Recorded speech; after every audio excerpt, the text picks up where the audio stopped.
All right, folks, I guess I'm supposed to tell you to sit down. Don't make this any awkward than it already is, okay?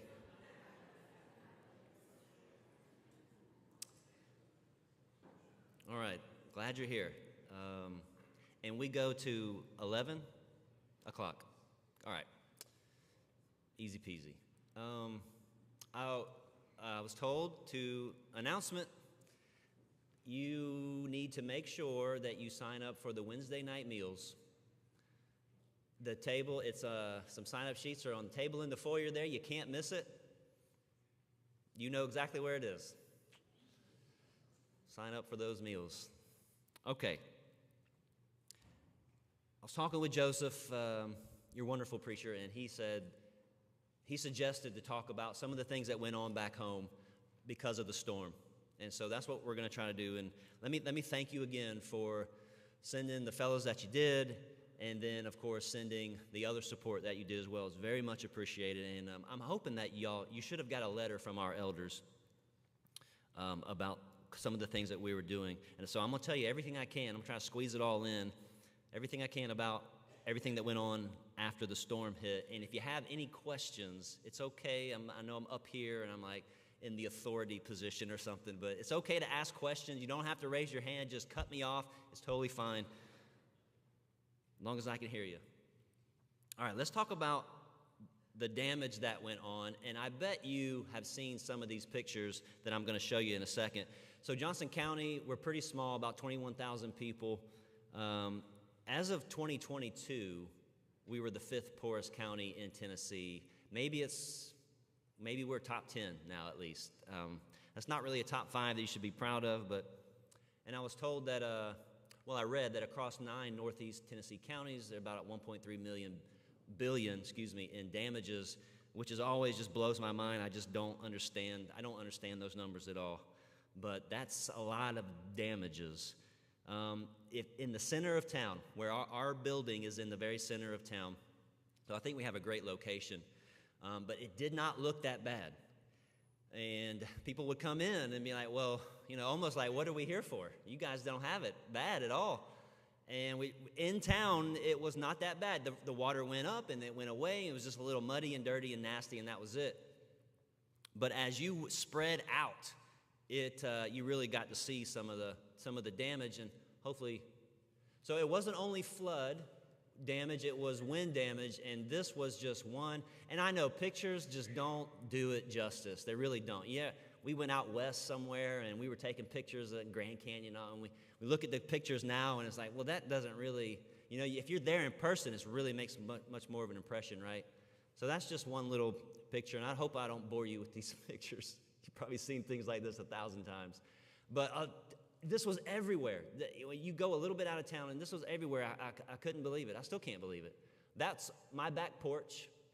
Obviously, it never gets like that. We thought that it's just going to rain, and it started pooling up in the yard, and we were like, oh, wow, look at there, a little pool in the yard. Oh, isn't that neat? And then it just kept coming and coming, and we have the tiniest little creek. I don't even think crawdads live in it. And that thing started just pouring into our backyard. That's my front. That's from my front porch or my front yard. So that's what our streets look like, and it got even worse. And so you can see, I think it did get a little higher than that. And that's where my boys were just gathering up everybody's stuff eventually. Let's see here. That's on the way to my mother's house. She lives back up in those mountains in the back there. Obviously, you can't get through there. If you see that poor little car in the barn there on the right, that thing is toast. They weren't starting that thing. But I could not get to my mother, which is my mom's handicapped.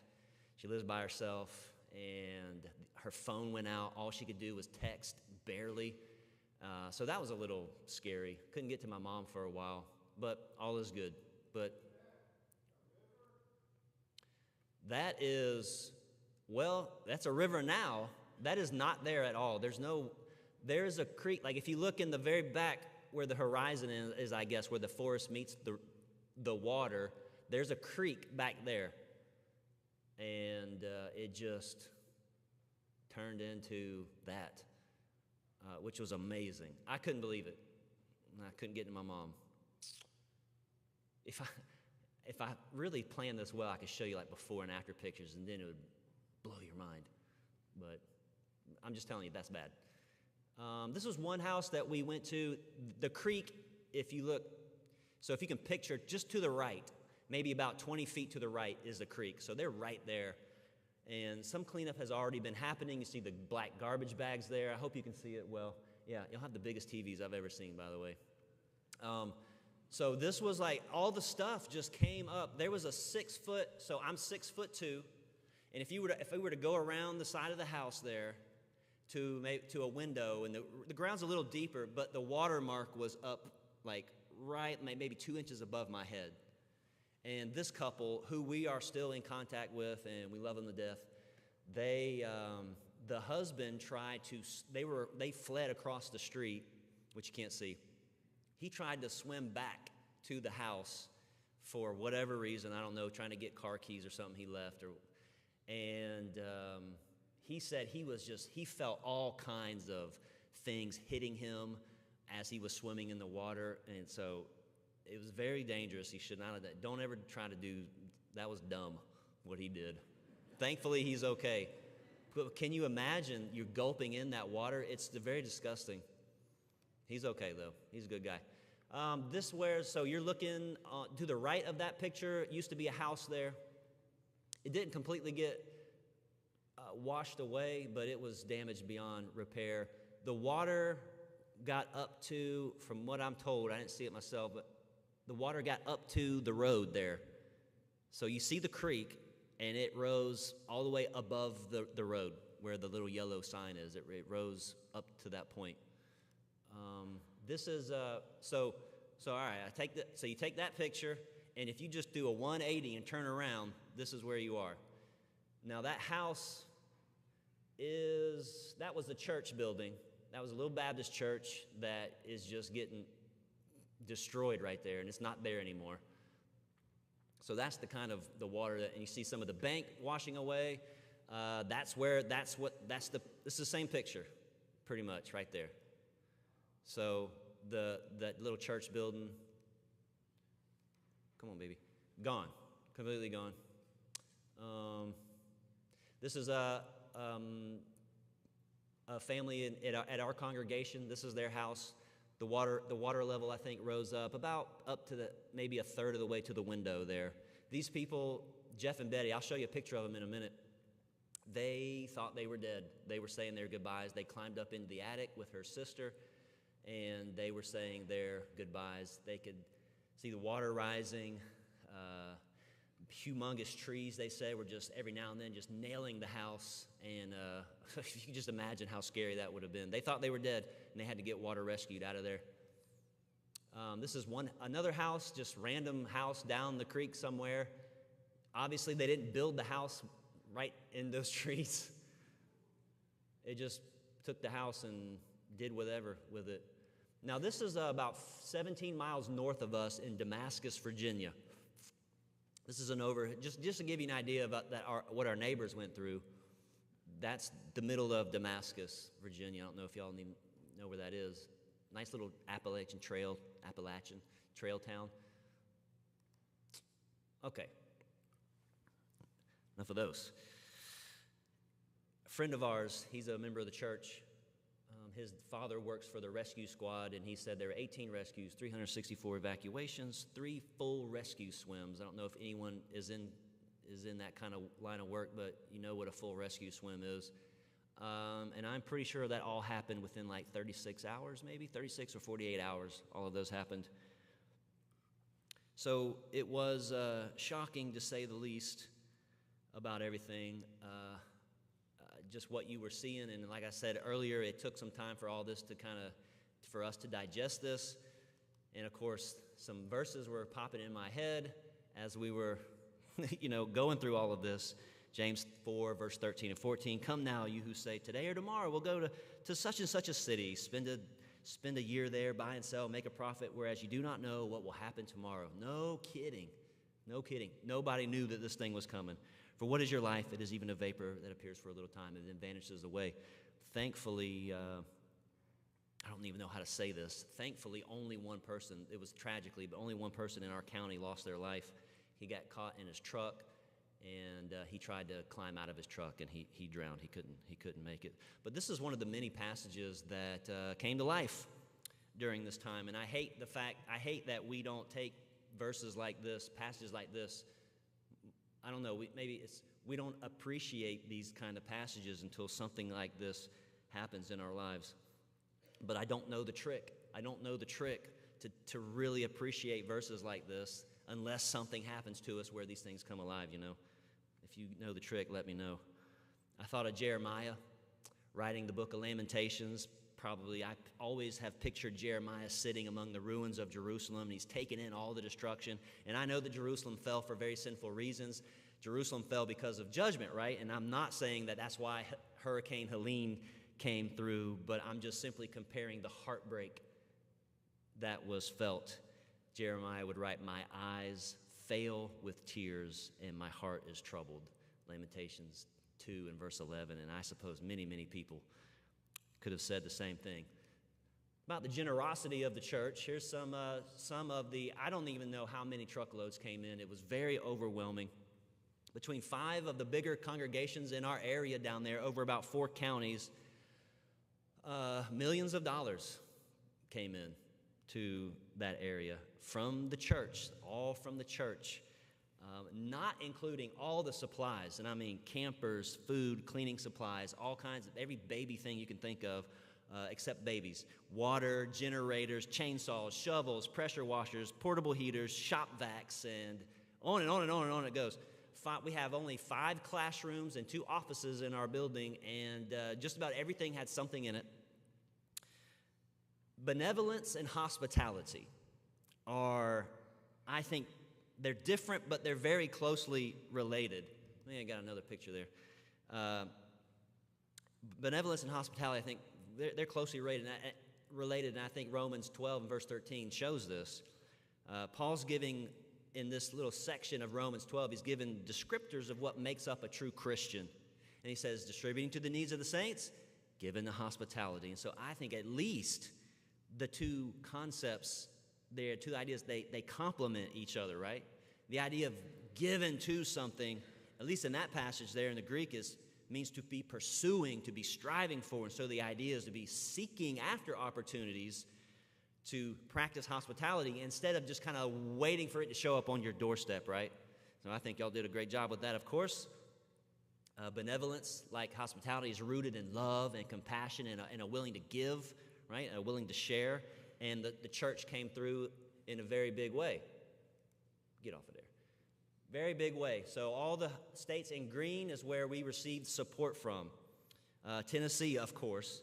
Virginia, North Carolina, Kentucky, Ohio, Oklahoma, Texas, Mississippi, Illinois, Alabama, South Carolina, Arkansas, Pennsylvania, Maine, Florida, Idaho, Missouri, Kansas, California, Indiana, and Washington.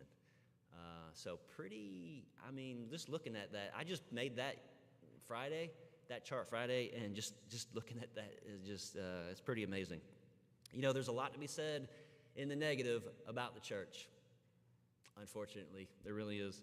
And we can worry ourselves to death about where the church is heading and, the next generation and all of this kind of stuff. But maybe that's just natural human thinking, you know. And, you know, in every congregation usually has that core group of people, which are comparatively smaller than to the whole congregation, who pretty much like do it all. Maybe you guys are the exception to the rule, I don't know. But usually every congregation just got this core group that does a very good job at doing things and also taking care of each other. Excuse me. Y'all have heard the 20-80 rule, right? In some areas, if you don't know, somebody here's heard. Some areas it's probably 10-90. That's probably the rule in some congregations. But man, the generosity that poured in was, I mean, it sure makes you feel good about the churches of Christ. Man, I am so glad to have met, well, all of y'all today, of course, but Robbie and Brian and Jordan and Tim. I'm so glad to have met those fellas. They're good guys, and I appreciate them a whole lot. And you know, it makes me, all this generosity poured in, just makes me want to go and do go out and do the same thing. I want to do what those guys did. I want to go somewhere and help one day, and I hope I get the chance to do that. So there's me. There's my oldest son, who's in preaching school. And as you can see, I am just absolutely thrilled 100% to be in that picture. That was pretty late at night, and this was maybe Monday night or Sunday night. Maybe it was, who cares? It's one of those nights. And we thought, we didn't really know what to do. We didn't know what to do. We just needed to do something, so we just started making a bunch of bag breakfasts and lunches for people. And I think there was another table that was full of it as well. Of course, we had no idea how many people were coming. So we started cooking meals 3 times a day.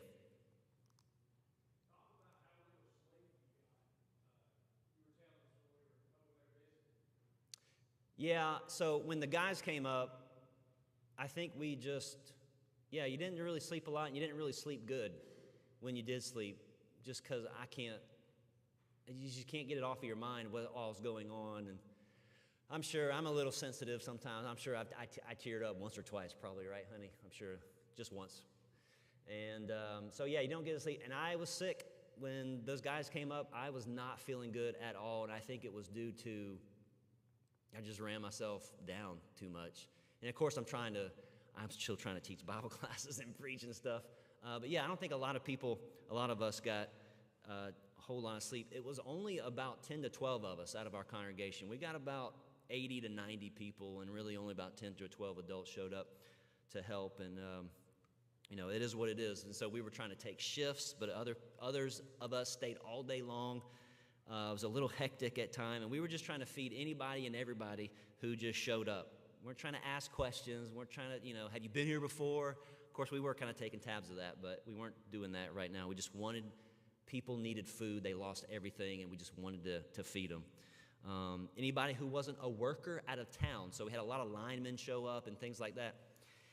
We had a form for everybody to fill out. If you want breakfast, we'll give it to you. Just put your name on the sheet. That's all we want. And put some contact information, because obviously we're trying to reach out to people and save souls. We cooked like this from Tuesday to Friday. Saturday we closed up the building. We tried to get some rest. People got mad at us for doing that. So starting next Monday, we're like, we just can't do the food thing anymore. It was so overwhelming. But we opened up the building just to get all the supplies that were coming in. We tried to get all those supplies out. And, of course, we're still taking people's information. That went on for about 8 or 9 weeks or so. And then things started slowing down. We're like, okay, we can start trying to just transition back to a normal life a little bit. And so doing this, you probably saw the numbers there. We made we made contact with 335 individuals. And you add up all of the people and their families, you're looking at 1,042 souls that we made contact with, which is pretty amazing. And so many people with humongous families living in one house.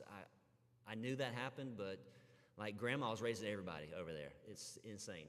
I just don't think that's the way it ought to be, but that's the way it is. We've recently just sent out a second round of cards to everybody, and we're looking, and I cannot believe it's only 26 days from now, it's going to be a year since that storm hit, and I can't believe that either. I can't believe a lot of things about this storm.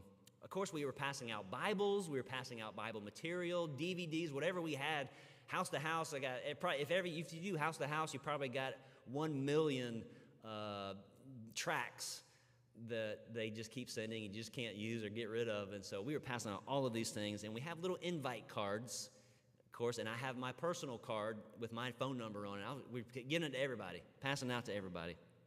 And of course, Galatians 6 and verse 10 comes up. Therefore, as we have opportunity to do good, let's do good to all, especially those of the household of faith. And then one you probably don't think about, 2 Corinthians 9, 12, and 13. Says, for the administration of this service not only supplies the needs of the saints, but is also abounding through many thanksgiving to God. While the proof of this ministry, they glorify God for the obedience of your confession to the gospel of Christ. Now watch this. And for your liberal sharing with them, Christians, and all men, everybody else. So that's what we were trying to fulfill those things the best we could.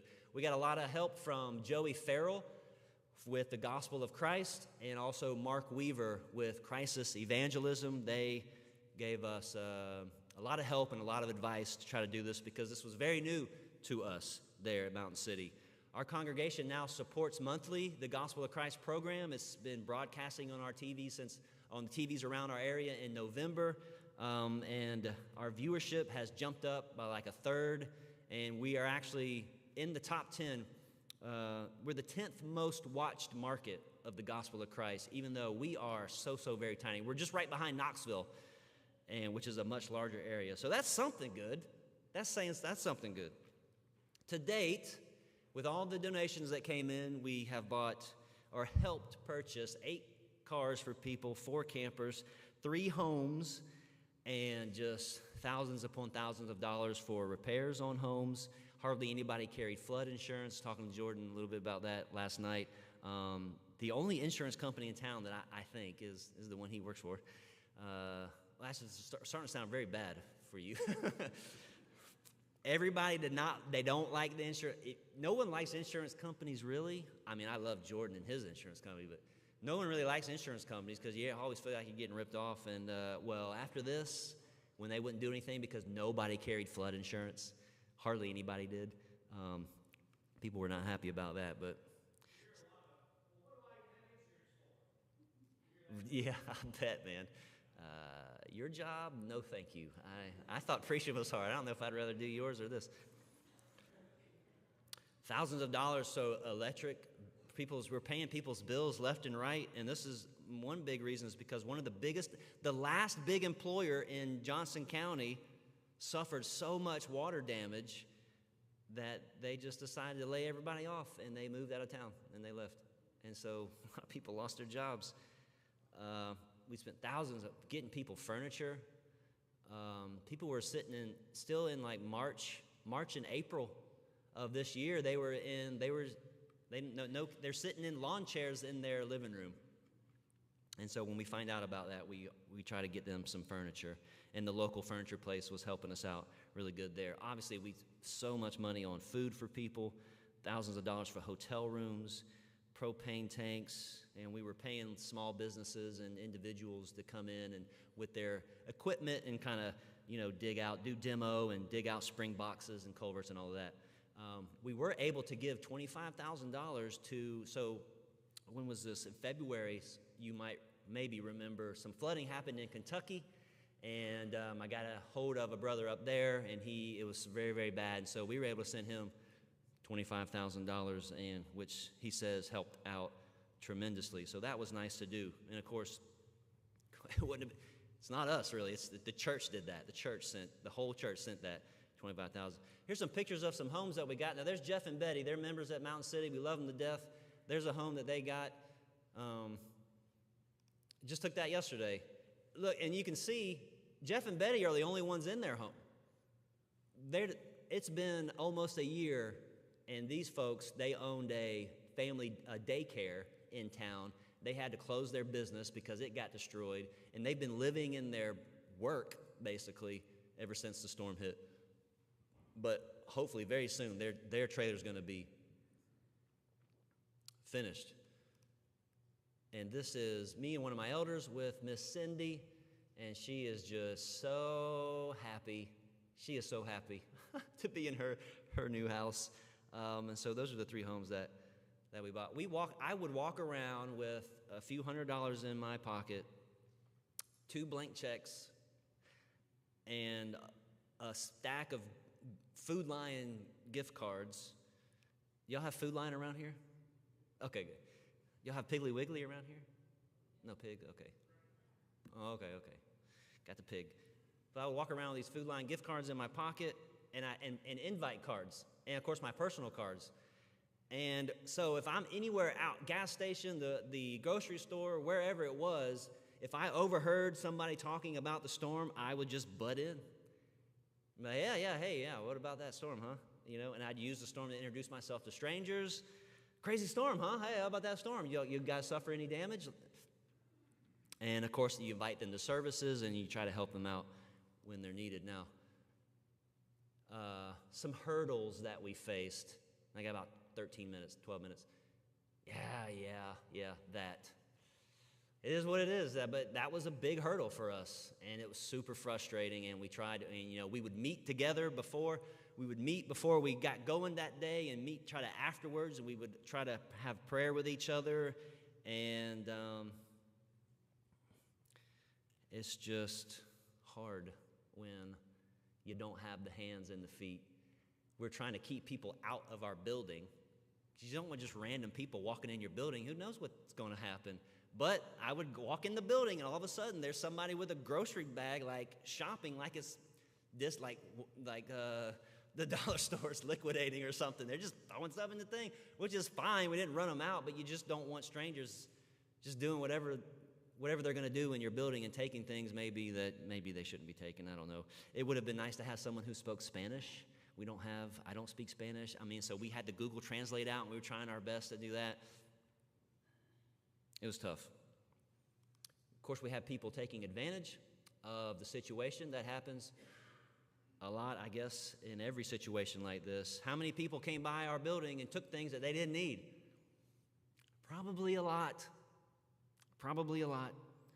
And so we did what we did to prevent any kind of abuse like that.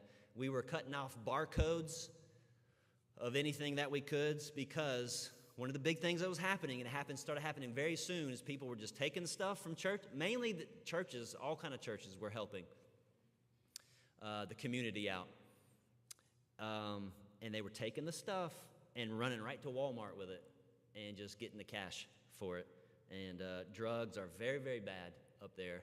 And yeah, what could you do? We tried. We tried our best. So what do you do, What do you do with that? Some of our members who have lived there longer than I have, they were seeing people come up to us to get some things, and they knew. They knew them. These were people who just want stuff, and they'll take it, and they'll sell it to get drugs. But what do you do?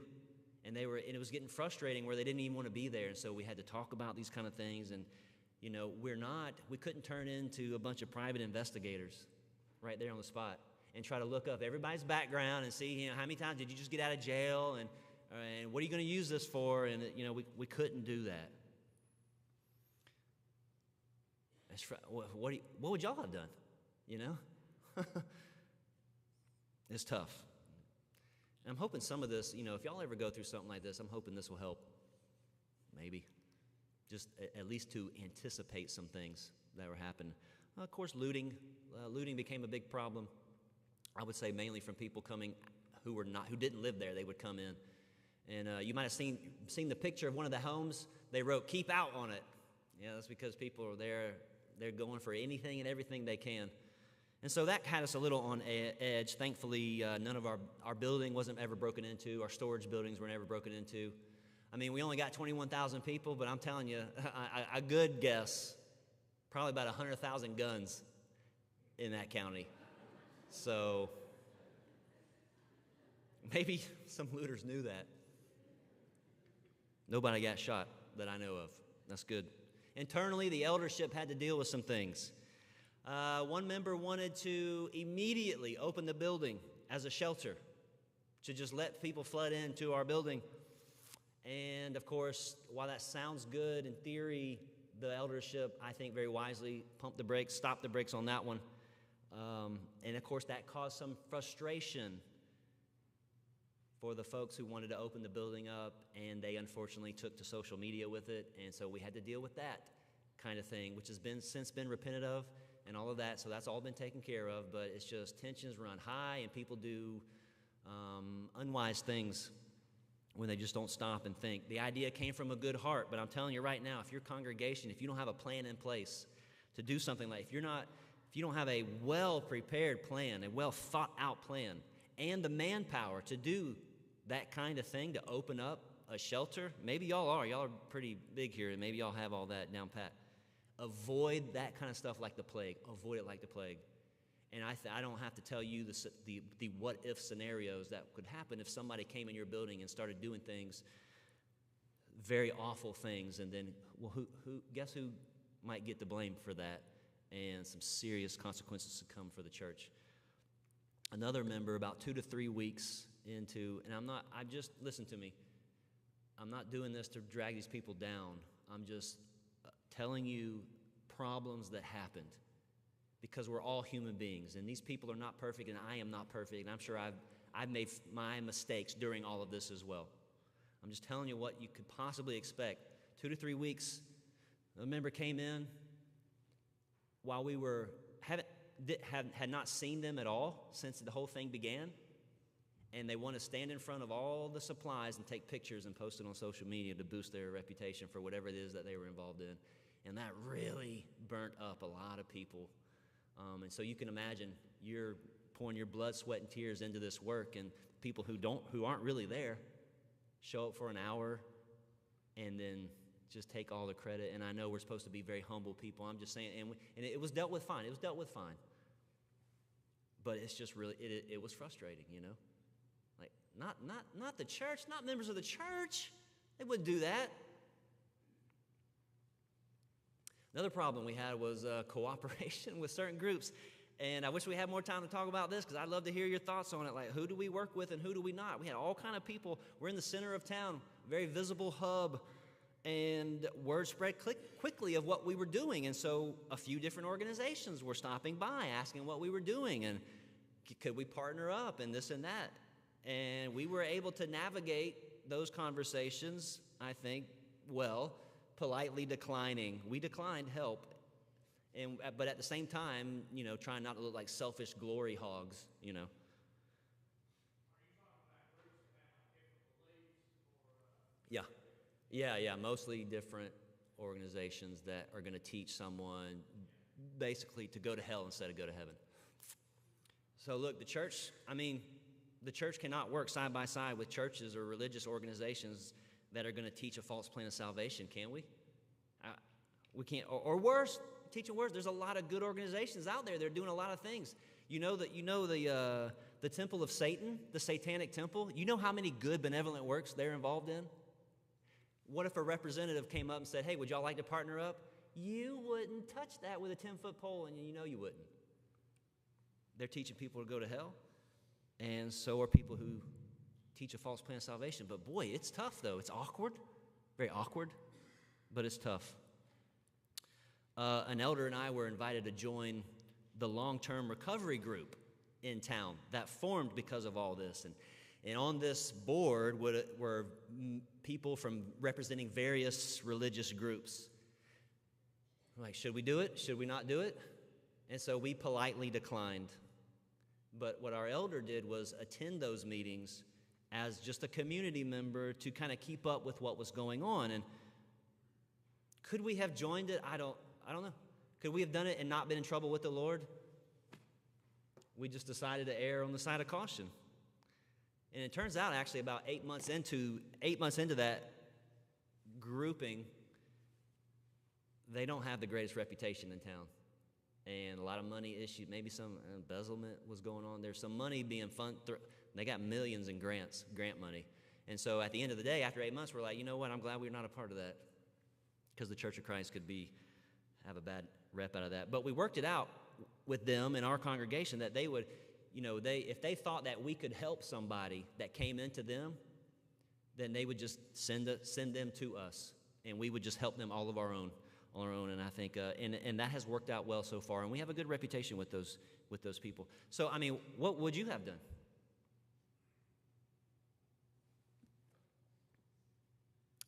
Thank God for wise elders. That's all I can say. And if you think you have good elders here, I mean, and you know whether you think that or not, then you better tell them that you appreciate what they do. And there's some verses that we could go over with this, but now on the spiritual side of things, you ever heard of apatheism? Apatheism is rampant. I knew it was there. I just didn't know how many people don't care. It's the idea of apathy plus a belief in God. Everybody's religious in Johnson County, but they just don't care. They don't want to do anything about it. They don't care about their belief in God. I mean, if I could have a t-shirt that said, how shall we escape if we, and the big word would be neglect so great a salvation, I'd walk around with that thing, because that's what's going on. They just don't care. The desire that people have, and we cried with so many people, the desire about religious things. They're crying because they lost things too, but when you start bringing up religious things and spiritual things, I mean, they'll break down on you.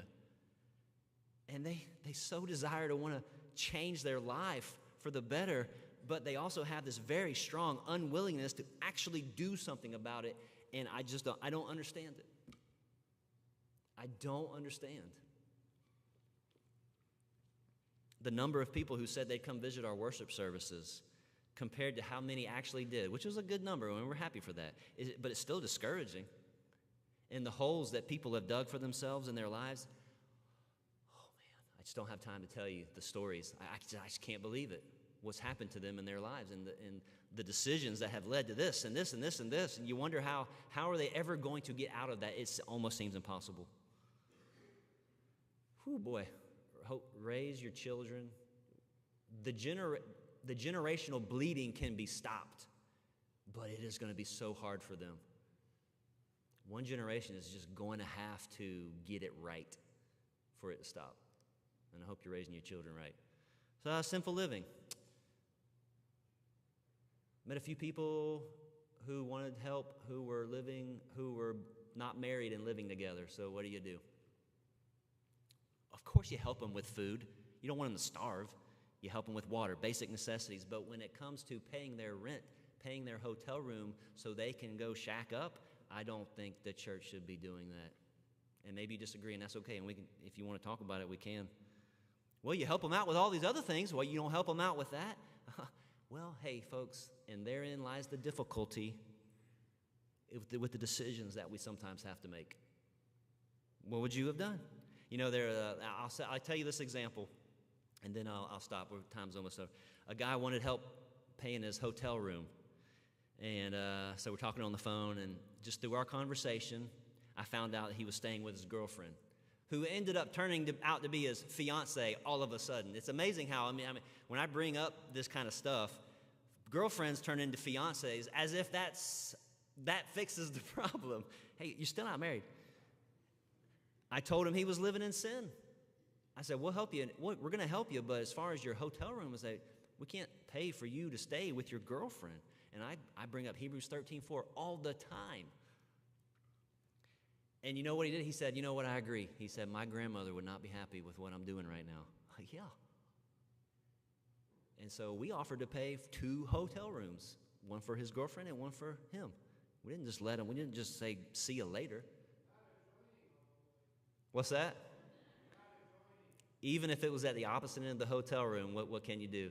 Or the hotel, what can you do? If they really wanted to do it, to get together, they really wanted to get together, they were going to do it regardless, right? Even if we put them in separate hotels, they would do the same thing. But anyways, the girlfriend found out what I was saying on the phone. She got mad, and she left. And so guess what? We only paid for 1 hotel room. So that's the bell. Is that a bell? Was that the final bell? Okay, all right. There's some other things. Unscriptural marriages is a thing that we have encountered. And we have had, let me try to get to something positive here. Great day. The reputation has positively grown. As far as benevolence goes, we already had a good rep as far as standing our ground for doctrine. And I don't know if I have a picture up here or not of what we've done. Oh, I didn't have it up there. Oh, yeah, there we go. So we actually ran that billboard in town for 6 months.